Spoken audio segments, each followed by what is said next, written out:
WhatsApp. कैसे हैं आप सब लोग? I am Anshu Sharma, your chemistry teacher, and you are watching Brainik education chemistry channel.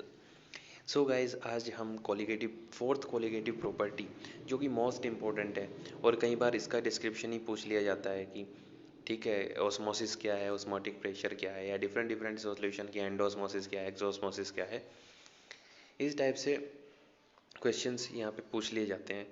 So guys, आज हम उसको शुरू करने वाले हैं, what is osmosis and what is osmotic pressure. और यहाँ पे आज जानेंगे आप कि हम आरओ का पानी पीते हैं तो मतलब होता कैसे है। Clear guys? इसी में है सब कुछ। सो आइए शुरू करते हैं ऑस्मोसिस। उससे पहले हम देखते हैं कि सॉल्यूशन में डिफ्यूज़न कैसे होता है। देन हम देखेंगे कि सेमी परमिएबल मेम्ब्रेन क्या होती है। ठीक है, ये टॉपिक जानने के बाद आपको पता लग जाएगा कि ऑस्मोसिस क्या है और ऑस्मोटिक प्रेशर क्या है। Clear guys? So the spontaneous mixing of particles of the solute present under the solvent, ऐसे कह सकते हैं, and the solvent present above the solution to form a homogeneous mixture is called diffusion. भाई line से समझ नहीं आया होगा आपको, तो मैं क्लियर करता हूँ। यहाँ पे हमने फ़ोटो देखे जरा। फर्स्ट जो कंटेनर है उसमें ऊपर की तरफ सॉल्वेंट भरा है और नीचे सोल्यूट भरा है। किसी हमने पार्टिंग लाइन के थ्रू उसको क्या किया है, पार्टीशन किया हुआ है ताकि वो मिक्स ना हो। अब हमें क्या करना है, उस पार्टीशन को वहाँ से क्या कर देना, रिमूव कर देना है ताकि वो फ्रीली मिक्स हो सके। तो अगर हम ऐसा कर देते हैं तो होगा क्या, कुछ देर बाद आप देखेंगे कि अपने आप ही क्या होगा, सॉल्वेंट सोल्यूट मिक्स होने लगेंगे और एक सॉल्यूशन की फॉर्मेशन करेंगे। ठीक है, सो नेक्स्ट फोटो में क्या हुआ, यूनिफॉर्म सॉल्यूशन उन्होंने बना लिया। इसका मतलब क्या है कि इनमें भी डिफ्यूज़न होता है। Clear guys? डिफरेंट डिफरेंट इनकी एनर्जी होती है, जिसको हम आगे चल के सब्सटेंस के प्रेशर के रूप में समझेंगे। कहीं पे ये टर्म भी आएगी। Clear guys? कि हर एक जो लिक्विड सॉल्यूशन है उसका भी अपना एक प्रेशर होता है, internal pressure. Clear guys? So molecule में मोशन भी रहता है, आपको पता ही है, जिसकी वजह से क्या होता है, इंटरमिक्सिंग यहाँ पे हो जाती है और सॉल्यूशन की फॉर्मेशन होती है। क्लियर? सो इसी को हम बोल देते हैं कि डिफ्यूज़न इन सॉल्यूशन। तो जब सॉल्यूट सॉल्वेंट के पार्टिकल क्या है कि वो डिफ्यूज़ हो जाते हैं तो क्या एक फॉर्मेशन होती है जिसको हम बोलते हैं होमोजीनियस सॉल्यूशन। Clear guys? तो आगे चलते हैं। सेमी परमिएबल मेम्ब्रेन, एसपीएम से इसको हम बोलेंगे, in short SPM, semi permeable membrane. Semi means क्या है कि थोड़ी थोड़ी, है ना। परमिएबल मतलब परमिट करे, और मेम्ब्रेन मीन्स होती है झिल्ली। जैसे कि घर पे भी आपने देखोगे ना, चाय हम फिल्टर करते हैं, जिसको क्या बोलते हैं, चाय छन्नी बोलते हैं, या फिर आटा छन्नी होती है ना। तो उसी टाइप से मेम्ब्रेन क्या होती है, छन्नी कह लो आप। ठीक है, जिसमें से कोई पार्टिकल्स हम एक सर्टेन जो डाया है वो पार्टिकल ही उसके पार जा सके, उससे बड़े पार्टिकल रुक जाए। Clear guys? So A membrane which allows only solvent molecule pass through it, not the solute particle. अब देखो, अगर मैं H2O के मॉलिक्यूल, H2O में NaCl या शुगर मिक्स करता हूँ, होमोजीनियस सॉल्यूशन फॉर्म होगा। लेकिन अगर आप H2O के मॉलिक्यूल का कंपैरिजन करें शुगर के मॉलिक्यूल से, ठीक है, तो बहुत छोटा होता है। Clear guys? सो सॉल्वेंट के पार्टिकल वहाँ से निकल जाएंगे, सॉल्यूट के पार्टिकल नहीं निकल पाएंगे। सो ऐसी मेम्ब्रेन जो सिर्फ सॉल्वेंट को अलाउ करे कि वो उसके आर पार जा सके। तो यहाँ पे हमने एक कंटेनर में क्या किया हुआ है, एक साइड में प्योर वाटर फिल किया हुआ है, दूसरी साइड में एक्वस सॉल्यूशन फिल किया हुआ है। Clear guys? और बीच में वो सेपरेट किससे है, एसपीएम से, सेमी परमेबल मेम्ब्रेन से। क्लियर? तो उसमें से क्या है कि वाटर के मॉलिक्यूल ही आर पार आ जा सकते हैं, सोल्यूट जो है उसके मॉलिक्यूल नहीं जा सकते। In a solution concentration of water is less than that of pure water. अगर मैं बात करता हूँ एक्वस सॉल्यूशन की साइड की, सो उसमें एक्वस मीन्स पानी है और एक साइड में प्योर वाटर है। तो कंसंट्रेशन अगर मैं वाटर की कैलकुलेट करूँ तो वाटर की साइड में कंसंट्रेशन 100% है, क्योंकि वहाँ पे कोई दूसरा सब्सटेंस है ही नहीं। और सॉल्यूशन साइड में दूसरा सब्सटेंस भी मिक्स है, क्योंकि वो तो मिक्सचर है। सो वहाँ पे कंपैरिजन H2O की जो कंसनट्रेशन है वो सॉल्यूशन में कम होगी एज कम्पेयर टू प्योर। सो अगर मैं किस चीज़ को सपोज करो, ऐसे मैं आपको बोलूँ कि ऊपर से कोई बॉल को हम छोड़ें तो वो किधर जाएगी, हाई टू लो ही वो ट्रेवल करेगी, जाहिर सी बात है। हाइट से वो एकदम डाउन जाएगी। Clear guys? सो यहाँ पे जो फ्लो होगा वो कैसे होगा, अपने आप स्पॉन्टेनियस फ्लो सॉल्वेंट का। वो कैसे होगा, higher concentration to lower concentration. भाई जिधर कंसंट्रेशन ज़्यादा है उससे कम वाली की तरफ वो जाएगा ताकि वो उसको बैलेंस कर सके। तो यहाँ पे इक्वल लेवल पे हमने क्या भरे हुए हैं, दोनों, एक तरफ सॉल्यूशन है एक तरफ वाटर है। तो फ्लो किधर होगा, higher concentration to lower concentration. Higher concentration किधर है, जिधर प्योर H2O है। लोअर किधर है, जिधर सॉल्यूशन है। तो वाटर सॉल्यूशन की तरफ जाने लगेगा through the SPM। Clear guys? So this is called osmosis. इसी को हम ऑस्मोसिस बोलते हैं। When the solvent flow from higher concentration to lower concentration by the means of SPM semi-permeable membrane is called osmosis. Clear guys? इसी type से हम बोल सकते हैं। ये रही डेफिनेशन भी आपके सामने। This is the definition. Osmosis एक ग्रीक वर्ड है जिसका मीन्स होता है पुश। ठीक है, पुश करना। सो वो धकेल देता है किधर, सॉल्वेंट को अपने में से गुजार के किधर, लोअर कंसंट्रेशन की तरफ भेजेगा।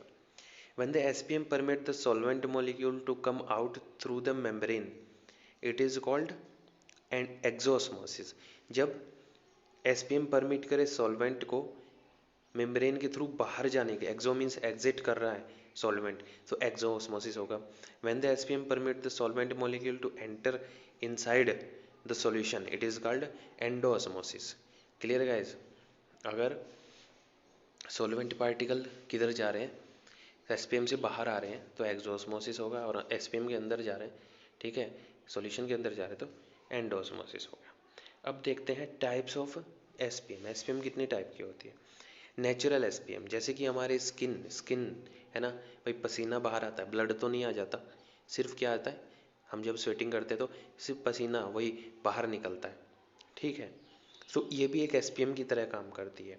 लाइक वेजिटेबल मेम्ब्रेन, वेजिटेबल हर जगह, ये हर जगह होती है। वेजिटेबल्स में भी क्या ना, छोटे छोटे उसमें होल्स होते हैं, बहुत छोटे से होते हैं। Clear guys? And animal membrane, animal में हम आ जाते हैं, और वेजिटेबल्स में सारे पेड़ पौधे फूल पत्ती। Clear guys? सेकंड, ये तो नेचुरल हो गई। सेकंड होती है आर्टिफिशियल, जैसे हम बनाते हैं, जैसे कि पर्चमेंट पेपर हो गया। पर्चमेंट पेपर बेकरी शॉप में बहुत ज़्यादा यूज़ किया जाता है नॉन स्टिकी के लिए, उस पर चिपकता नहीं कुछ भी। ठीक है, सेलुलोज का होता है वो। Clear guys? और अगर सेलोफेन की बात करें तो ये भी सेलुलोज से ही बना होता है, सेलोफेन भी। क्लियर है? सो ये क्या है, आर्टिफिशियल SPM है। इसमें बहुत छोटे छोटे, फिल्टर पेपर की बात करें तो फिल्टर पेपर को भी हम SPM बोल सकते हैं, लेकिन वो सिर्फ फिल्टर पेपर को SPM इसलिए नहीं बोलते क्योंकि वो ना ज़्यादा बड़े पार्टिकल, पूरा अगर मैं सॉल्यूशन डाल दूँ तो पूरा सॉल्यूशन एज इट इज़ निकल जाएगा उसमें से। SPM ऐसा नहीं करती, सॉल्यूशन को भी सेपरेट करती है वो। Clear guys? Copper ferrocyanide, silicate of iron, nickel and cobalt, इनको हम ऐसे करते हैं कि सॉल्यूशन में कोई हमने SPM क्रिएट करनी है तो हम एक फ़िल्टर पेपर लेंगे और उस पर इनका क्या करते हैं, प्रेसिपिटेट हम वहाँ पे फॉर्म कराएंगे। तो प्रेसिपिटेट उसके जो होल्स बड़े थे जिसमें से सॉल्यूशन जा सकता था उनको और छोटे कर देगा ताकि सॉल्वेंट ही जा सके, तो सॉल्यूट रुक जाए। Clear guys? इस टाइप से हो जाता है। तो due to osmosis volume of H2O pure वाली साइड में वॉल्यूम डिक्रीज करेगा और सॉल्यूशन वाली साइड की वॉल्यूम इंक्रीज करेगा, और एक सर्टेन पॉइंट पे जाके क्या होगा, वहाँ पे वो रुक जाएगा। इसका मतलब क्या है कि pressure of pure solvent is higher than that of solution pressure. Solvent का जो प्रेशर है, मीन्स ये कह लो कि प्योर वाटर का जो प्रेशर है वो सॉल्यूशन के प्रेशर से ज़्यादा है तभी तो वो उधर को जा रहा है बैलेंस करने के लिए अपने आप को। क्लियर? अब अगर हम इस चीज़ को रोकना है हमें, तो हमें सॉल्यूशन की साइड में एक एक्स्ट्रा प्रेशर देना होगा। इसको स्टॉप करने के लिए मुझे किधर, इधर सॉल्यूशन की साइड में एक एक्स्ट्रा प्रेशर P लगाना होगा, तब ये क्या होगा, ये जाना यहाँ पे रुक जाएगा। ओके गाइस, सो ये जो P है, ये P जो प्रेशर है हमने सॉल्यूशन की साइड में लगाया है, उतना प्रेशर की फ्लो ऑफ सॉल्वेंट जो हो रहा है वो रुक जाए, उसी को हम बोलते हैं ऑस्मोटिक प्रेशर। और इस P प्रेशर को हम डिनोट करते हैं पाई से, ठीक है। ऑस्मोटिक प्रेशर को हम डिनोट करते हैं पाई से। Clear guys? So osmotic pressure आपको क्लियर हो गया। To stop the phenomena of osmosis, pressure should apply on solution side.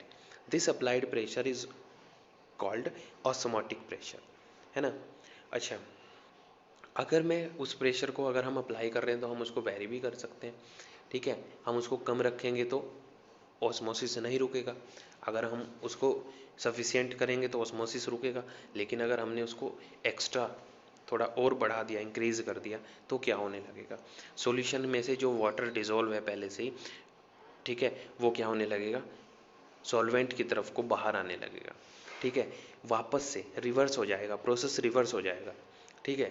भाई प्रेशर हमने सॉल्यूशन पे बढ़ा दिया तो प्रोसेस रिवर्स हो जाएगा, वाटर ही वहाँ से आ जा सकता है तो वाटर ही आ जा सकेगा, सॉल्वेंट ही मूव करेगा, ठीक है। सॉल्यूट तो सॉल्यूशन की साइड ही रहने वाला है, तो प्रोसेस हो गया reverse. So this reversed process is called reverse osmosis. और इसी के थ्रू आपको पानी शुद्ध होके मिलता है आरओ से। आरओ का मीनिंग भी क्या होता है, रिवर्स ऑस्मोसिस। आरओ में यही प्रोसेस यूज़ होता है, ऑस्मोटिक प्रेशर जो होता है ना वो ज़्यादा कर दिया जाता है ताकि ऑस्मोसिस क्या हो जाए, रिवर्स हो जाए। Clear guys? सो रिवर्स ऑस्मोसिस इसको हम बोलते हैं। तो ऑस्मोटिक प्रेशर पाई से डिनोट करते हैं, ठीक है। It is found that the osmotic pressure is directly proportional to the molar concentration of the solution and its temperature. जब एक्सपेरिमेंटली देखा गया कि ये किन किन फैक्टर पे डिपेंड करता है, तो पाया गया कि ऑस्मोटिक जो प्रेशर है वो डायरेक्टली प्रोपोर्शनल होता है मोलर कंसंट्रेशन के, और उसके मोलर कंसंट्रेशन किसकी, सॉल्यूशन की, और उस सॉल्यूशन के टेम्परेचर के। Clear guys? So pi directly proportional to molar concentration C and T। अगर पाई दोनों के डायरेक्टली प्रोपोर्शनल है तो हमने क्या कर दिया, pi is directly proportional to CT। Clear guys? अब यहाँ पे प्रोपोर्शनैलिटी साइन हटाना है, एक कांस्टेंट लेके आना है। सो हम क्या, सॉल्यूशन कांस्टेंट यहाँ पे R लेके आए। Clear guys? R solution constant यहाँ पे आ गया और ये इक्वल टू में हो गया, जिसकी वैल्यू है नियर अबाउट गैस कांस्टेंट। तो गैस कांस्टेंट की वैल्यू आपको यहाँ पे लेनी है। Clear guys? R is a gas constant. अच्छा, C कंसंट्रेशन जो टर्म है वो क्या लेंगे आप, वो आप यहाँ पे मोलैरिटी भी ले सकते हैं, मोलैरिटी, ठीक है। अब इसको हम दूसरे तरीके से भी निकाल सकते हैं। कैसे? PV is equal to NRT से, क्योंकि R तो यहाँ पे क्या है, गैस कांस्टेंट है, T टेम्परेचर है, N नंबर ऑफ मोल है, V वॉल्यूम है और P प्रेशर है। Clear guys? प्रेशर हमने अगर इसमें इस इक्वेशन में हम चेंज कर दें, आइडियल गैस की इक्वेशन है ये, P प्रेशर को हम पाई से रिप्लेस कर दें, ठीक है, तो इक्वेशन क्या होगी, ये देखो, ये भी मैंने निकाला हुआ आपके लिए, PV is equal to NRT से, ठीक है। P को रिप्लेस कर दिया किससे, पाई से, ठीक है। तो pi is equal to N upon V, denominator में चला गया, RT एज इट इज। तो यहाँ पे N अपॉन V क्या होता है, number of mole of solute upon volume in litre. ये क्या हो जाएगा, मोलरिटी हो जाएगी। तो जो कंसंट्रेशन टर्म है वो यहाँ पे आप MRT, CRT की जगह पे MRT भी यूज़ कर सकते हैं, ठीक है। C कोई कंसंट्रेशन होती नहीं है इस टाइप से, C को सिर्फ कंसंट्रेशन को डिनोट करने के लिए रखा गया है, लेना वहाँ पे भी मोलरिटी ही है। अगर किसी भी बुक में जैसे कि CRT आपकी बुक्स में दिया गया है तो C की जगह पे आप देखना क्वेश्चंस में, वहाँ पे भी आपको मोलरिटी ही लेना होगा। Clear guys? अब देखते हैं कुछ सॉल्यूशंस। आइसोटोनिक सॉल्यूशन किसको बोलते हैं, छोटी छोटी सी डेफिनेशंस हैं, एक नंबर में पूछी जा सकती हैं, ठीक है। Two solutions are said to be isotonic when they exert the same osmotic pressure because they have same molar concentration। अगर कोई दो सॉल्यूशन है मेरे पास और वो दोनों सेम ऑस्मोटिक प्रेशर शो कर रहे हैं तो हम उन सेम ऑस्मोटिक प्रेशर शो करने वाले सॉल्यूशंस को क्या बोलेंगे, आइसोटोनिक सॉल्यूशन। ठीक है। All intravenous injections must be isotonic with body fluid. Body fluid के साथ में जो भी हम नसों में जो इंजेक्शंस देते हैं वो सारे क्या होते हैं, आइसोटोनिक सॉल्यूशंस होते हैं। ठीक है, उनका ऑस्मोटिक प्रेशर और ब्लड का ऑस्मोटिक प्रेशर सेम होता है। अगर नहीं होगा तो गड़बड़ हो जाएगी। ठीक है, वहाँ पे ऑस्मोसिस हो जाएगा और सेल्स आपकी डैमेज होने लगेंगी।